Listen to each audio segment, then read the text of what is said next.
암 환자들이 제일 이제 관심 있는 것이 그 재발을 막는 겁니다. 그래서 이제 암 환자들이 어느 병원도 재발을 막는 치료를 안 하기 때문에 이분들이 항상 불안해하는 거죠. 치료 끝나고 나면. 그래서 이제 한 번은 어떤 환자가 왔는데 이제 제 밑에 있는 그 식이 처방을 하시는 그 대체학과장님 계셨는데 이제 그분이 물어본 거예요. 암에서 낫고 싶죠? 그러니까 이제 이분이 낫고 싶죠. 막 정말로 낫고 싶냐고. 낫고 싶다 그러니까. 그 다음에 이제 나와서 뭐 하려고. 굉장히 이제 심각한 질문인 거죠. 그러니까 내가 나은 다음에 어떤 삶을 살 것인가. 그러니까 삶의 변화가 있어야 되는 거죠. 그러니까 이런 그 관점에서 볼 때 옛날 라이프 스타일로 돌아가면 다시 재발하기 때문에 똑같이. 삶을 바꿔야 되는 거죠, 이제는.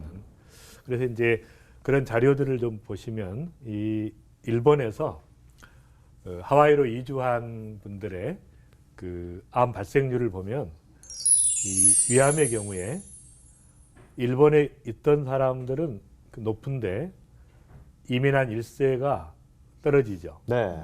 그다음에 2세들은 더 떨어지고 이제 미국 사람하고 비슷하게 가는 거예요. 그러니까 위암은 현저하게 낮아진다는 거예요. 근데 반대로 유방암을 보면 일본의 여자들은 낮았는데 1세들은 이렇게 높아지고 2세들은 더 높아지고 미국 사람하고 비슷하게 되는 거죠. 그래서 이 자료를 보면은 체질이 아니라는 걸 알 수 있습니다. 암은 라이프 스타일이다. 지금 말하자면 일본에 살 때의 라이프 스타일과 미국으로 이주한 후에 라이프 스타일이 다른 거죠. 특별히 이제 식생활의 변화가 가장 크기 때문에 그 식생활이 변화되면서 서구화되면서 미국화되면서 이제 암이 발생하기도 하고 어떤 암은 줄어들기도 하는 거예요. 그런 측면에서 봤을 때 이 환경 요인이 얼마나 중요한가, 라이프 스타일이 얼마나 중요한가. 그래서 이제 많은 연구들을 해보면 암과 또는 질병과 가장 밀접한 관계가 있는 것은 바로 라이프 스타일이다. 내가 어떤 삶을 살아가느냐. 그래서 이제 성경에 너희가 너희 하나님 나 여호와의 말을 들어 순종하고 내가 보기에 의를 행하며 내 계명에 귀를 기울이며 내 모든 규례를 지키면 내가 애굽 사람에게 내린 모든 질병 중 하나도 너에게 내리지 아니하리니 나는 너희를 치료하는 여호와임이니라.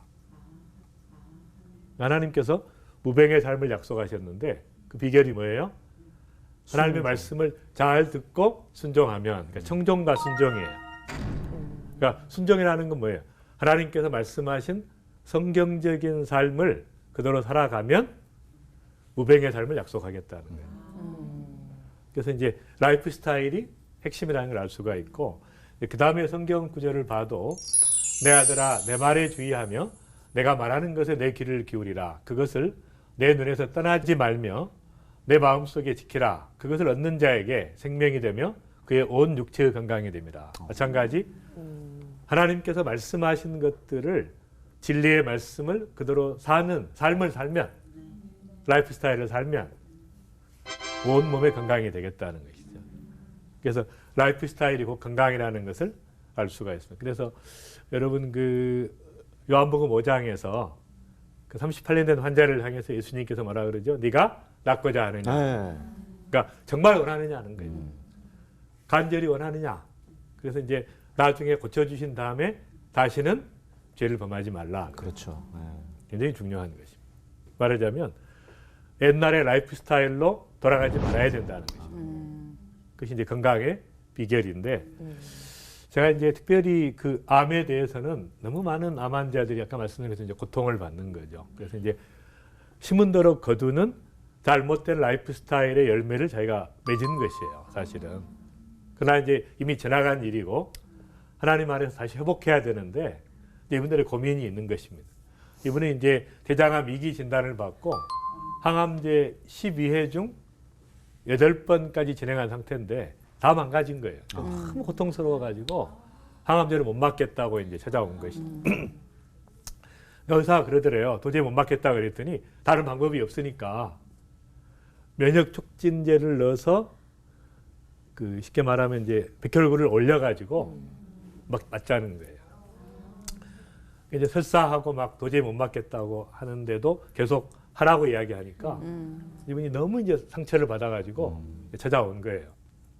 하자면 대장암 2기의 경우는 반드시 항암제를 쓸 필요가 없는 암입니다, 사실은. 그러니까 해도 되고 안 해도 되는데 괜히 해가지고 다 망가뜨린 거예요, 오히려. 이런 환자들이 이제 너무 많은 거죠, 사실은. 고통받는 환자들이. 그 다음에 케이스는 이제 유방암 환자인데 37세 여자였는데 항암 치료를 끝난 다음에 의사가 그러더래요. 세상 해줄 게 없으니까 3개월에 한 번씩, 6개월에 한 번씩 체크해라. 체크하는 게 뭐죠? 재발했는지의 여부를 체크하는 거예요. 자기는 재발을 막아줘야 되는데 의사는 재발했는지만 체킹하는 거죠. 그러니까 너무 답답한 거예요. 어떻게 해야 될 줄을 모르는.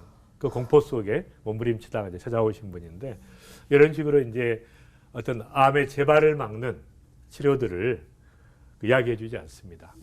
그리고 이제 치료만 받으라는 거예요. 근데 라이프 스타일은 옛날로 돌아갔죠. 그럼 다시 재발하는 건 뻔한 것이죠. 제가 이제 가장 그 기억에 남는 환자가 유방암 1기였는데 이 환자가 이제 항암 치료를 받은 거예요. 그리고 1년 만에 왔는데 머리가 아프다고 왔어요. 근데 물어보니까 시어머니하고 같이 살아가지고 너무너무 스트레스를 받은 거예요. 나이가 50인데 시어머니가 계속 고통을 주는 거예요.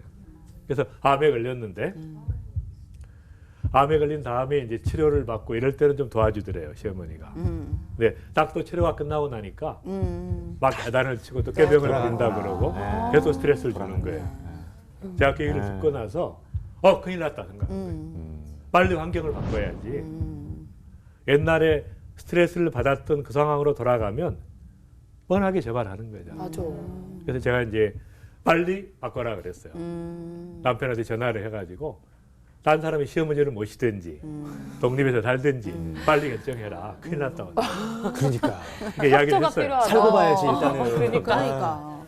아니 근데 그게 다이어트하고도 똑같지 않아요? 실컷 왜 일주일 동안 다이어트해서 뭐 살 뺀다는데 가가지고 쫙 날씬하게 해갖고 라이프 스타일은 그전처럼 똑같이 와가지고 또 새끼 밥 막 먹어. 폭식하고. 그럼 또 찌는 거잖아. 돌아가지 그럼. 다시 꿀꿀이 되지. 요요 오는 거지. 원래대로 이 생활 습관을 해버리는 건 예. 뭐든지 안 되는 거예요. 삶을 바꿔야 되는 거예요. 어쨌든 이제 스트레스 없는 환경으로 바꿔야 되는 거예요. 네.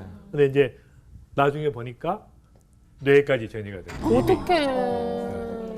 그래가지고 이제 한 달 만에 돌아가셨는데 저는 유방암 1기 환자가 1년 만에 돌아가신 분을 이렇게 처음 봤죠. 저도 처음 봐요. 네. 스트레스가 막 많이 났나 말하자면 보다. 암을 유발했던 상황으로 다시 돌아가는 것은 자살행위. 빨리 환경을 바꿔야 환경으로 돼요. 가면. 근데 어떤 의사도 그런 얘기를 안 하는 거예요. 계속 그냥 항암 치료만 하는 거예요. 계속해서. 딱 끝나면 이제 알아서 3개월에 한 번 알아. 그래서 이제 이런 식의 어떤 그 너무너무 안타까운 상황들이 계속되고 있고 수많은 암 환자들은 그 재발의 공포 가운데 몸부림을 치고 있는 것이. 제가 이제 하루에 세 환자를 동시에 봤는데 한 환자는 56세 여자 환자로 10년 전에 위암 수술을 하고 항암 치료를 받았는데 10년 만에 유방암이 생긴 거예요. 2차 암이 생긴 거죠. 두 번째 케이스는 53세 여자 환자로 유방암 수술을 받고 항암 치료를 했는데 13년 만에 난소암이 생긴 거예요. 근데 조직 검사를 해보니까 난소암이 아니라 유방암이 다시? 생긴 상태예요. 그다음에 세 번째 환자는 4년 전에 유방암 1기로 부분 절제 수술한 다음에 방사선 치료를 받았는데 방사선 치료한 부위 그 밑에 폐암이 생긴 거예요. 어떡해. 그럴 그러니까 수 이제 있구나. 이런 세 가지 케이스가 하루에 온 거예요, 저한테. 말하자면 이제 우리가 일반적으로 5년 동안 치료하면 완치라고 이야기하는데 이제 그것이 말이 안 되는 거거든요. 근데 환자들은 그렇게 알고 있어요. 그러니까 완치됐으니까 또 옛날로 돌아가. 지 마음대로 살아. 그럼 이제 또 재발하는 거죠.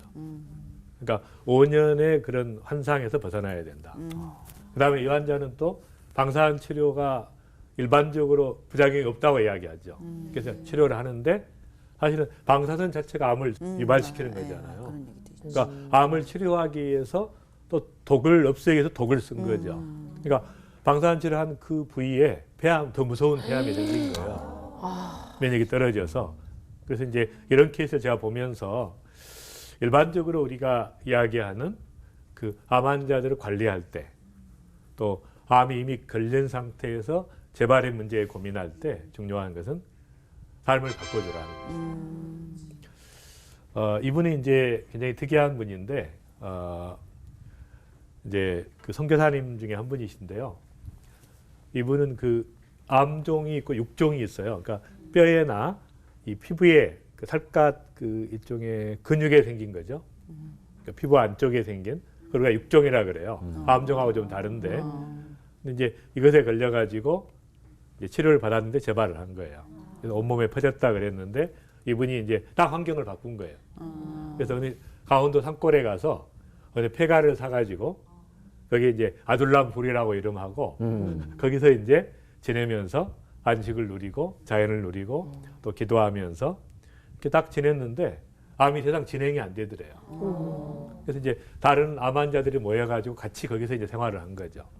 그래가지고 이제 많은 분들이 또 치유도 되고 또 회복도 되고 또 암이 진행되지 않는, 그러니까 환경을 바꿔주는 것이 얼마나 중요한가. 그래서 이분이 이제 쓴 책이 암을 투병하면 죽고 치병하면 산다. 암을 다스려라. 다스려야지 싸우고 막 항암제를 쓰고 이런 식으로 하면 곤란하다. 니 죽고 나 살자 이러면 같이 죽는 거예요. 니 죽고 나 살자 안 그래서 돼. 지난번에 말씀드린 것처럼 반드시 항암제를 써야 될 때가 있어요. 네. 그때는 써야 되지만 맞아. 써도 되고 안 써도 되는 상황에서 계속 쓰면 오히려 몸만 망가지고 네. 암만 성질이 아주 사나워지기 때문에 암을 다스리는 게 중요하다. 그런 책이고요. 암과의 동행 5년이라고 이분은 이제 44세의 나이에 대장암 3기 진단을 받았어요. 그래서 12회 항암치료를 받으라는 말을 듣고 4번을 하다가 도저히 못 맞겠다. 맞다 보니까 자기들이 다 무너지는 것 같아요. 온몸이. 그래서 그냥 딱 의사의 권유를 뿌리치고 자기가 면역을 높이는 삶을 산 거예요. 건강한 삶을 살아간. 환경을 바꾸고 또 식이요법을 하고 운동을 하고 이렇게 해가지고 면역이 확 높아지면서 너무 건강하게 이제 살고 있는 거죠. 지금까지. 2008년이니까 지금 이제 8년이 지났는데 건강하게 정상적으로 근무하면서 잘 살고 계시는. 그래서 만약에 이제 이분의 생각이 그런 거예요. 자기가 의사가 시키는 대로 계속 12회를 받았더라면 다 무너졌을 거다. 맞아. 그리고 면역이 무너지니까 재발이 잘 될 거 아니에요. 그래서 공장형 의료 시스템을 거부하라. 그 유명한 말을 했죠. 멋있다. 모든 환자를 다 똑같아. 기계 부속품처럼 생각하는 그런 치료가 아니라 각 사람에게 맞는 치료가 이제 필요하다는 것이죠. 맞춤형. 네, 맞춤형 그렇죠, 치료가 맞춤형. 필요하다. 그래서 이제 일반적으로 우리가 5년 생존율은 완치라는 허상에서 벗어나자는 거예요. 왜냐하면 조기암을 포함해서 절반의 암 환자는 10년을 견디지 못하고 생명을 잃는다. 그러니까 많은 암 환자들이 사실은 그 조기 진단이 많기 때문에 완치율이 높아진 거거든요. 그러니까 완치율이 70%다 이런 걸 믿으시면 안 돼요. 그러니까 중기 이상 암에 걸린 분들은 거의 다 돌아가시죠. 그러니까 마치 그것을 믿고 항암제를 받으면 사는 것처럼 그렇게 잘못 착각하게 만드는 맞아. 거예요. 병원 치료를 받도록. 근데 그게 아닙니다. 조기 진단을 받았던 이런 분들이 계속 살아있기 때문에 완치율이 높아진 것이지 중기나 말기에서 높아진 게 아니거든요. 굉장히 그 지혜로우신 것 같아요. 다 알아들으신 것 같아요. 보통 분들이 아니신 것 같아요. 그러니까 사실 그 조기에 걸려서 발견하게 되면은 이제 빨리 나을 수는 있잖아요. 근데 그때 방심하지 말고 이걸 평생 나는 언제 그렇게 또 병이 나를 침범할지 모른다는 생각에 생활 방식을 예전하고 다르게 바꿔버리면 그 자체가 건강한 삶이 될 것 예, 같아요. 예. 아니, 보통 분이 아니죠. 평범한 사람입니다. 그래서 이 갑상선 암 같이 이제 그런 그 생존율이 높은 암을 빼고 나면 10년 안에 전체 조기 진단을 포함해서 49.5%가 이제 살아남는 거니까 반 이상이 이제 죽는다고 봐야 되죠. 그래서 5년 생존율과 완치율은 전혀 다르다는 것을 아는 게 이제 중요하고요. 그다음에 이제 이 그림이 핵심이에요. 이 그림을 이해하시면 암의 문제는 굉장히 명쾌하게 이제 이야기할 수 있는데 암에 걸렸다는 얘기는 이 암의 나무가 자랐다는 겁니다. 말하자면 이 암의 뿌리가 있고 이 뿌리가 자라 올라온 거예요. 그럼 우리가 치료했다는 얘기는 이 나무를 제거하는 거예요. 그러니까 잘라내고 이 구루터기를 항암제나 방사선으로 이렇게 치료하는 거죠. 그럼 이제 치료 끝났다고 생각해요. 근데 문제는 뭐예요? 뿌리는 뿌리가 살아있어. 남아 있는. 그렇지. 뿌리 쳐 뽑아야 뿌리는 됩니다. 없어지지 않는 것이죠. 네. 그렇죠. 유전자이기 때문에 말하자면 유전자를 만드는 것이 생활 습관과 환경에 의해서 만들고 지난번에 이야기한 대로 유전자를 바꾸는 것이 음식이기 때문에 가장 많이 영향을 주는 것이죠. 그러니까 잘못된 식생활과 잘못된 환경 속에 있을 때 암 유전자가 만들어진다. 그래서 암 유전자는 선천적인 것은 6%밖에 안 되고 94%는 자기가 만든 거예요. 후천적으로. 근데 그 유전자가 만들어져서 올라오는데 면역층이 강한 사람은 이 뿌리가 올라오지를 못하죠. 콘크리트 벽처럼 치고 있는 것이에요. 그러니까 똑같이 담배를 피워도 폐암에 걸리고 안 걸리고는 차이는 뭐냐면 바로 면역층이 두꺼운 사람은 안 걸리는 거예요. 면역이 낮은 사람은 걸리는 것이에요. 그러다 보면 그러니까 면역과 유전자 두 가지가 좌우하는 것이에요. 그러니까 암을 이게 끝난 게 아니라 근데 항암제 방사선을 하면 이 면역층이 본래 망가져 있는 면역층이 더 망가지잖아요. 그렇죠. 그럼 나중에 더 뿌리가 잘 올라와요. 그러겠네. 근데 이걸 모르고 항암제 끝난 다음에 이제 끝났다고 생각하는 거예요. 면역은 더 망가졌는데 네. 뿌리는 그대로 있고. 그러니까 빨리 뭘 해줘야 돼요? 면역. 면역을 확 높여줘요. 그러네. 면역을 높여주고 네. 그다음에 이 뿌리를 약화시켜야 돼요.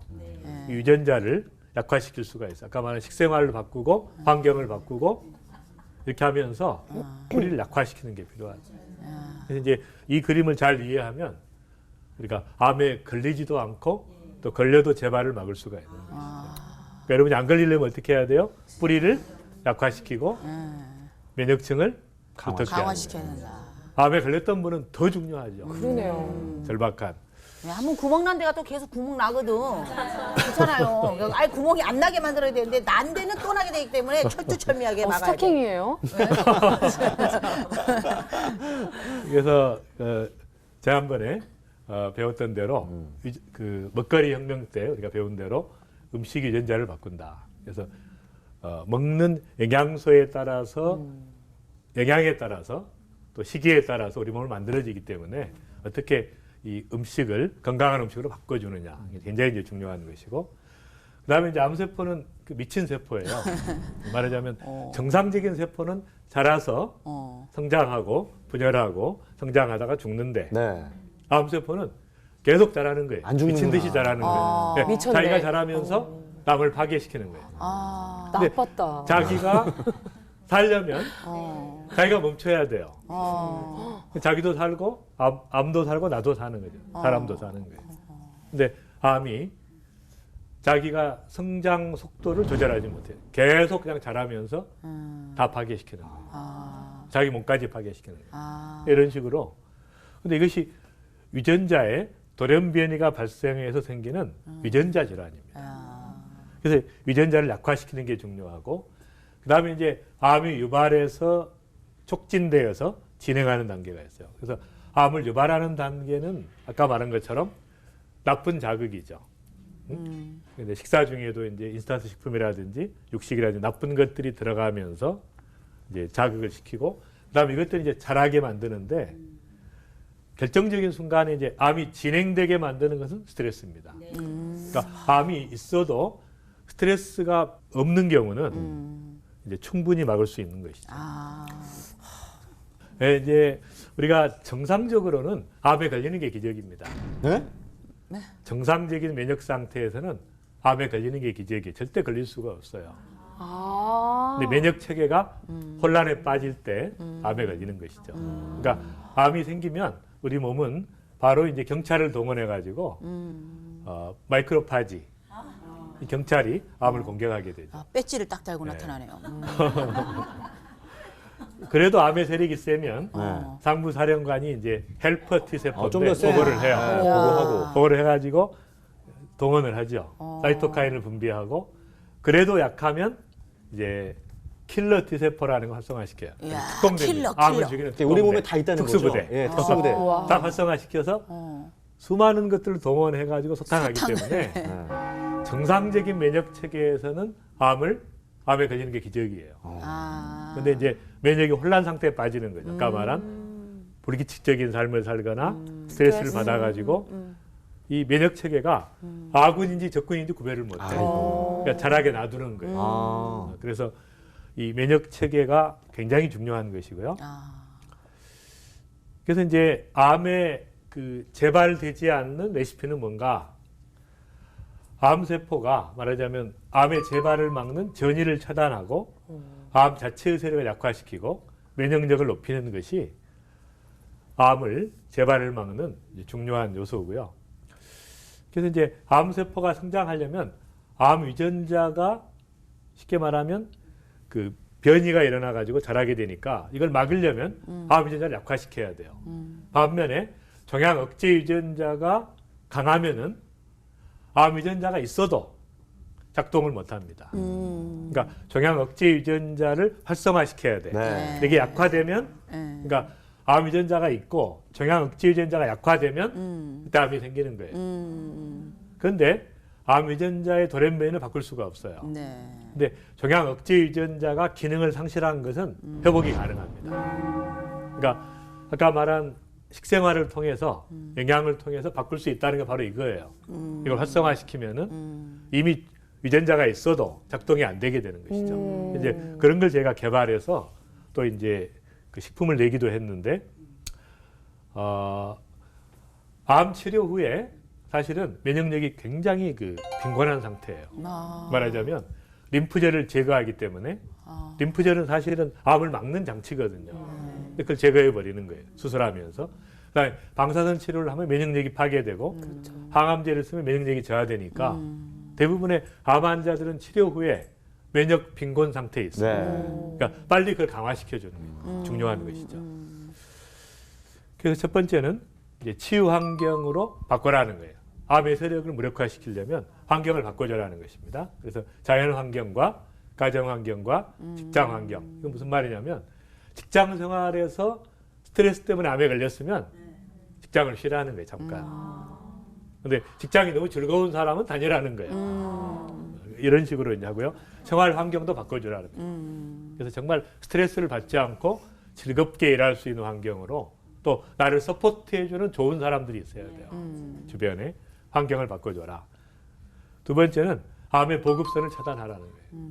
암에 영양을 공급해주는 모든 나쁜 것들을 다 없애라는 거예요. 그래서 암의 원인이 되는 것들을 식사 습관이라든지 스트레스라든지 환경 오염이나 방사선이나 이런 것들을 원인을 제거해 주라는 것입니다. 그래서 이제 이렇게 그 우산을 쓰고 다니라는 거예요. 이렇게 해서. 나가줘야지. 네. 피해야 돼. 이게 우산이 있으면 다행인데 이거 소나기처럼 이거 언제 쏟아야 될지 모르니까. 준비를 못해. 지난 시간에 이야기한 대로 흡연과 관련되는 암들이 이런 암들이 있으니까 흡연이 제거해야 되고 그다음에 이제 식생활과 관련된 암이 있으니까 네. 흡연과 식생활이라고 하는 양대 산맥이 그다음에 이것을 진행시키는 스트레스 관리 이 세 가지가 핵심입니다. 근데 최근에 연구해 보니까 이 비만이 암 발생의 또 중요한 원인으로 자리 잡고 있어요. 말하자면 비만한 사람은 간암에 걸릴 확률이 1.5배, 임파선암 1.6배, 대장암, 전립선암 1.9배, 담도암, 갑상선암 2.2배, 피부암 중에 흑색종이라고 하는 무서운 게 있는데 2.8배입니다. 그러니까 이제는 비만도 대사적인 문제도 암과 관련이 있다는 것을 알게 된 것이죠.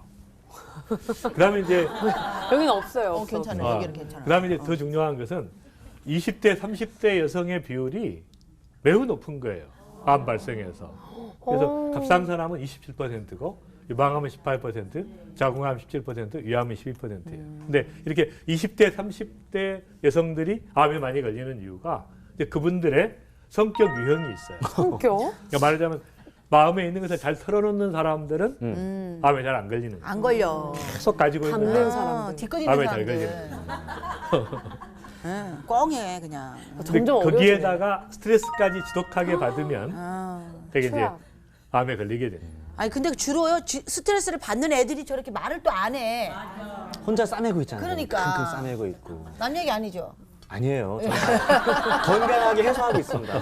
풀어야 돼. 다 말하고 다니시죠? 알 것 같아. 그래서 인간관계 좋지 않은데 나는 암에 안 걸려. 건강해.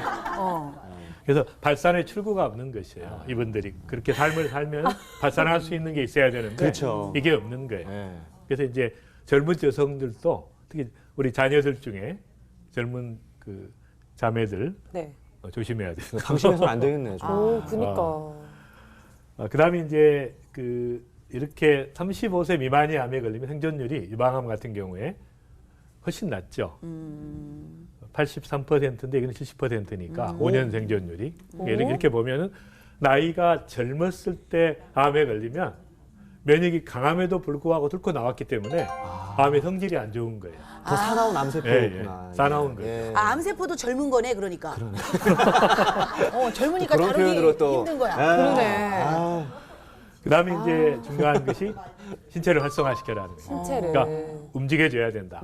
왜냐하면 암이라는 것은 사실은 혐기성이에요. 산소를 싫어합니다. 그러니까 계속 혈액순환이 잘 되면 암이 안 생기는 거예요. 근데 우리나라 사람들이 보면은 이 서양 사람들은 운동을 해서 활성화를 시켰어요. 근데 동양 사람들은 옛날부터 움직이면 쌍놈이야. 가만히 있어야 돼. 그러니까 전부 지체가 높을수록 다 무서운 병에 걸리는 거예요. 아무리 귀하게 해도. 그러네. 근데 머슴들은 함부로 막 일하면 그럼요. 또 장작 운동을 해야 패고. 하는 거예요. 예. 임금님이 그렇게 오래 못 사셨잖아요. 임금님이 운동을 했거든요. 왕손이라든지. 그러니까, 예. 근데 그래서 할 수 없이 혈액순환이 안 돼서 생기니까 거기다 이제 침이나 뜸이나 이렇게 찔러가지고 그냥 자극을 시키면 억지로라도. 운동 효과와 이 치매 효과가 좀 비슷합니다. 말하자면 활성화시켜주는 거예요. 진짜 억지로 활성화시키는 거예요. 운동 안 하셔도 찜질방은 다 가셔서 목욕하고 몸 지지시잖아요. 그죠? 딱 맞는 위안을 말씀이죠. 삼어, 위안을 그러네. 삼어. 그걸로. 맞네요. 그다음에 이제 단식을 하거나 뭐 요가나 목욕이나 이런 식으로 해서 이제 그 말하자면 운동하지 않고도 활성화시키는 방법이 동양에서 발달하는 것이죠. 그러네. 심지어는 그 뭐 흔들 이런 거 기계 사가지고 가만히 있으면서도 몸이 흔들리게 하니까 얼마나 게을러. 아유. 그래서 고창순 박사님이라고 이제 지난주에 제가 소개했던 세 가지 암에 걸렸던 분인데 이분은 이제 서울대병원 부원장이고 대통령 주치하셨던 분인데 암에 걸렸을 때 필사적으로 움직이라. 네. 움직이라. 계속 암에 걸린 다음에 수술한 다음에도 움직여야지 가만히 있으면 혈액순환이 안 되니까 문제가 발생하는 거예요. 그래서 이제 그렇게 말씀을 하신 거고. 그다음에 이제 운동을 했던 분이 암에 걸렸으면 훨씬 더 완치가 잘 된다는 거예요. 또 암에 걸린 다음에도 유방암 환자를 대상으로 해보니까 암에 걸린 다음에 계속 운동을 하신 분들은 또 사망률이 낮아요. 특별히 이제 운동했던 분이 암에 걸린 다음에 2~3시간 운동한 그룹은 67%나 낮았다는 사망률이. 이런 식으로 이제 운동하는 것이 굉장히 중요하다는 것이고.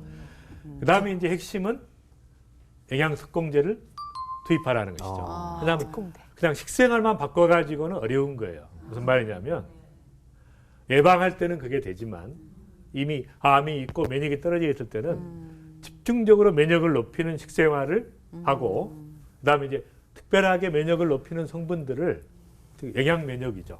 집중적으로 높이는 게 이제 필요하다는 것입니다.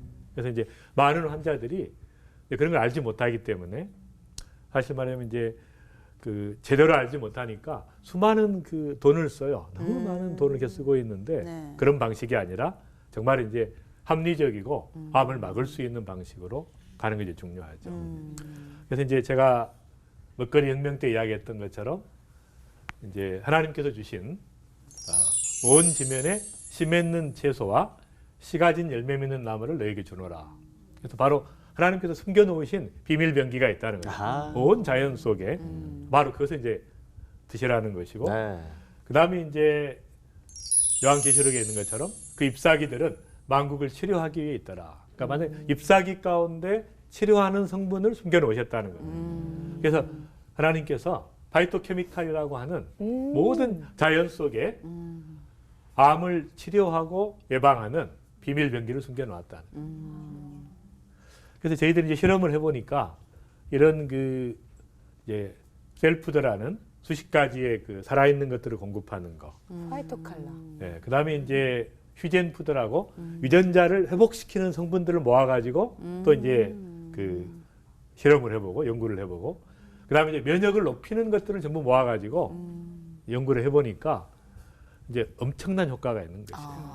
그러니까 거의 포기했던 환자들도 이것을 먹고 회복이 되면서 또 항암제를 쓰더라도 이런 식품들을 먹고 나면 암에 대한 면역력이 현저하게 높아져가지고 암을 이길 수가 있어요. 그러니까 어떤 환자는 미국에 있는 환자인데 췌장암이 다 전이가 된 거예요. 췌장암이 제일 어렵잖아요. 그러니까요. 근데 이분이 이제 이런 거 집중적으로 영양 특공대를 주입해가지고 하면서 항암제를 맞았는데 너무 건강한 거예요. 항암제 12번을 다 맞고 그 다음날 멕시코 단기 선교를 가신 거예요. 그러니까 주변 사람이 놀래버린 거죠.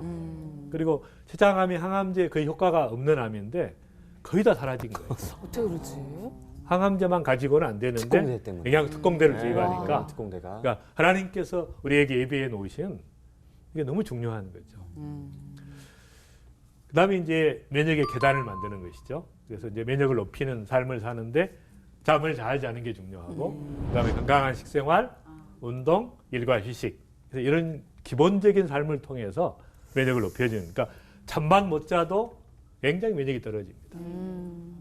그러니까 이런 식으로 기본적인 것들을 하는 게 중요하고 그다음에 이제 중요한 것이 반드시 마음속에 있는 고통과 아픔을 나눠야 돼요.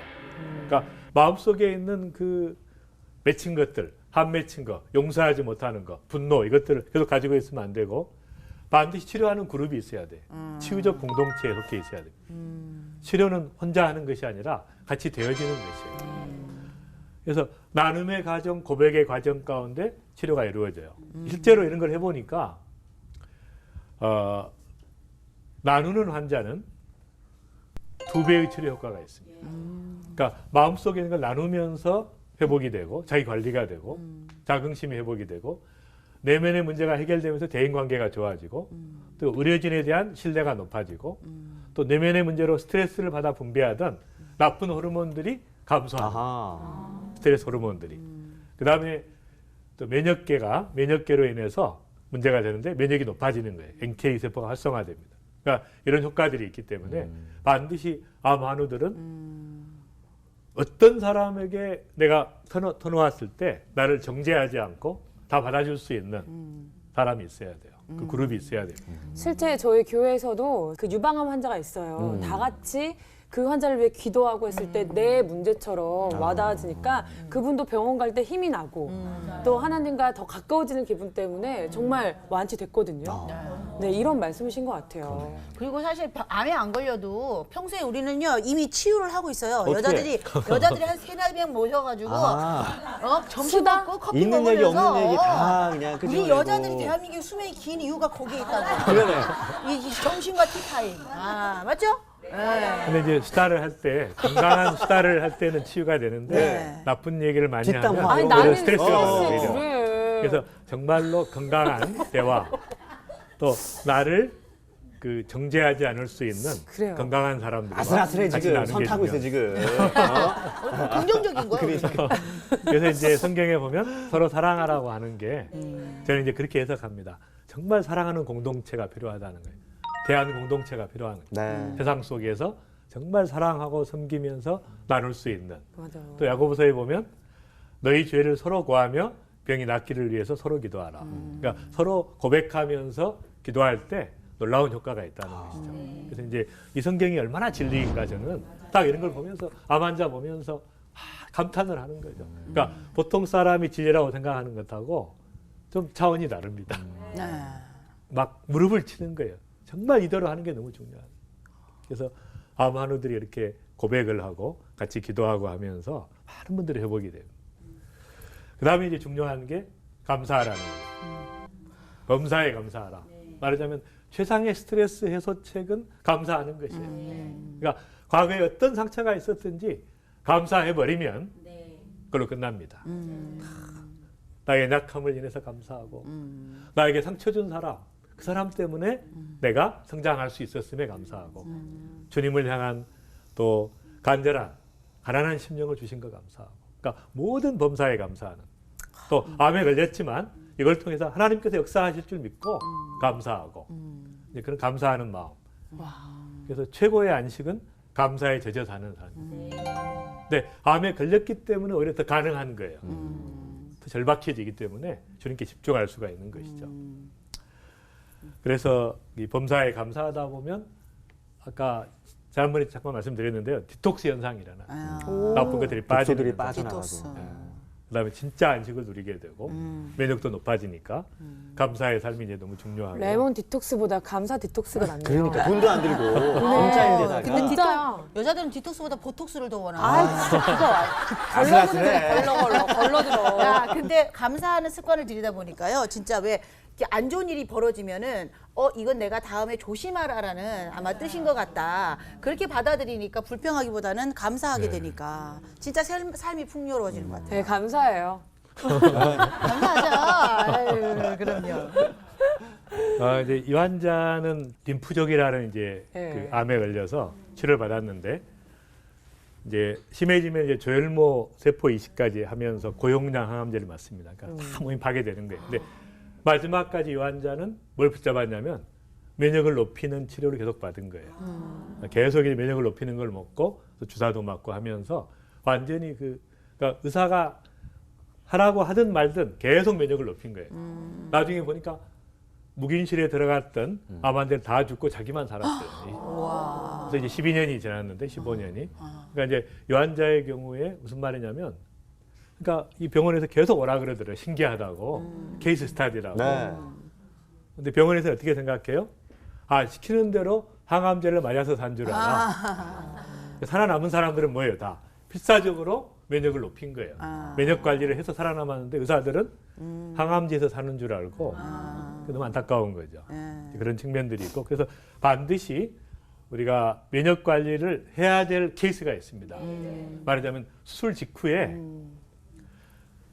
수술이 회복되면서 세포 분열이 빨라져요. 성장 속도가. 그때 암이 자랄 수가 있습니다. 그다음에 항암 치료 전후, 방사선 치료 전후에 현저하게 면역이 떨어지니까 이때가 위기죠. 그다음에 스트레스를 받을 때 그때 또 면역이 떨어집니다. 그다음에 면역 상태가 떨어져 있다고 검사 결과가 나왔을 때, 그다음에 고령화나 노령화 이런 경우에 면역이 떨어지니까 암에 걸렸던 분들은 이런 상태에서는 집중적 면역 관리를 해야 돼요. 확 높여야 돼요. 그러니까 평소에는 생활 면역 관리로 가능해요. 근데 이렇게 이런 특별한 상황에서는 면역을 확 높여주는 게 필요합니다. 그래서 이제 이런 것도 잘 모르기 때문에 많은 사람들이 불안에 떨고만 있지 어떻게 해야 될지를 모르는 거예요. 맞아요. 그래서 이제 이런 것들을 잘 돌보는 것이 그 지혜로운 것이죠. 자, 우리 같이 한번 읽겠습니다.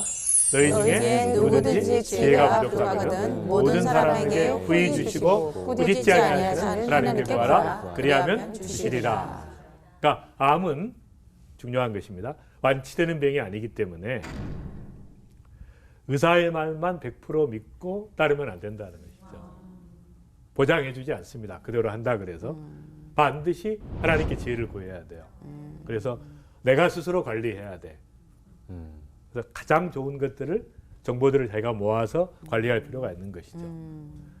그래서 정말 하나님께 지혜를 구해야 될 질병이 암이라는 것입니다.